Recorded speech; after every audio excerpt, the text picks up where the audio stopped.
Sarcosuchus was not just a big crocodile, it was one of the largest crocodiliforms ever found, a river predator that could reach around 40 feet long in the wetlands of ancient Africa.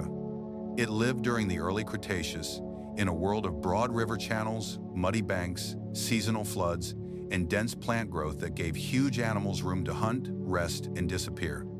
Fossils from the Sahara show that this place was nothing like the dry desert seen there now, because it once held water systems full of fish, turtles, dinosaurs, and giant predators. Sarcosuchus had a long, heavy body covered in armored scutes, and that armor mattered because an animal of this size needed protection as well as support. Its skull alone was enormous, stretched out into a long snout packed with many conical teeth, built for grabbing and holding slippery prey in moving water. Near the end of that snout was a rounded expansion called a bulla, and while its exact role is still debated, it may have helped with sound, display, or sensing pressure. The jaws were powerful, but Sarcosuchus probably did not hunt exactly like the biggest modern crocodiles, because its long snout suggests a feeding style that leaned heavily toward fish and other aquatic prey. That did not make it weak, because an animal this large could still overpower almost anything that came too close to the water at the wrong moment.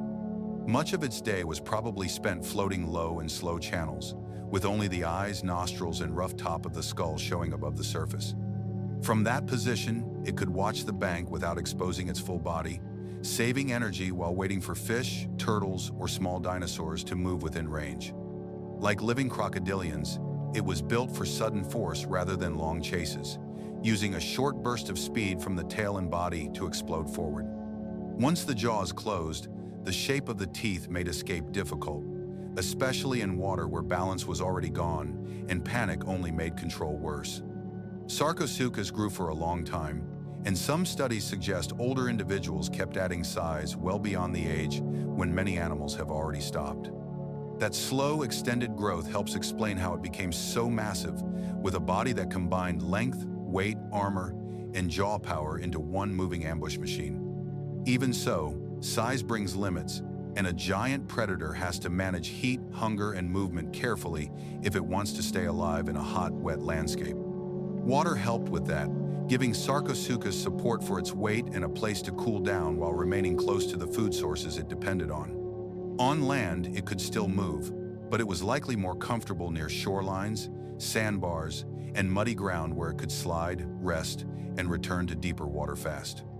Its limbs were strong enough to lift the body, yet this was still an animal whose best weapon was control of the river edge, not speed across open terrain.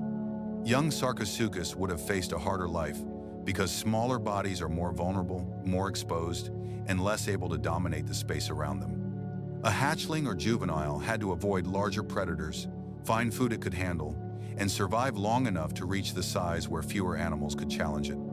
As it grew, the armored back, deeper body, and expanding skull would turn it from prey into one of the most dangerous animals in its habitat. The environment around it was crowded, with fish moving through channels, turtles basking on banks, and dinosaurs coming to drink or cross shallow stretches. That meant Sarcosuchus lived in a food-rich system, but also one where timing mattered, because even a giant predator cannot waste energy lunging at everything. A missed strike costs effort, stirs up water, and warns nearby animals that danger is sitting at the edge of the channel. So patience was likely one of its main tools, just as important as teeth, armor, or sheer body size.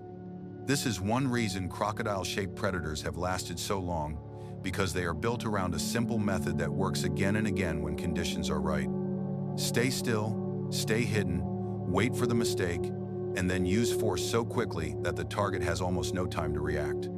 Sarcosuchus followed that same basic plan, but on a scale that made the riverbank itself feel dangerous to anything living beside it. When a giant fish passed overhead or a dinosaur stepped too close to soft mud, the water may have gone from calm to violent in a second. Yet Sarcosuchus was not a movie monster. It was a real animal shaped for a real habitat, filling a role that made sense in the wetlands where it lived. And that is what makes it interesting, because once you strip away the exaggeration, what remains is still more than enough. A huge armored ambush predator built to rule ancient rivers.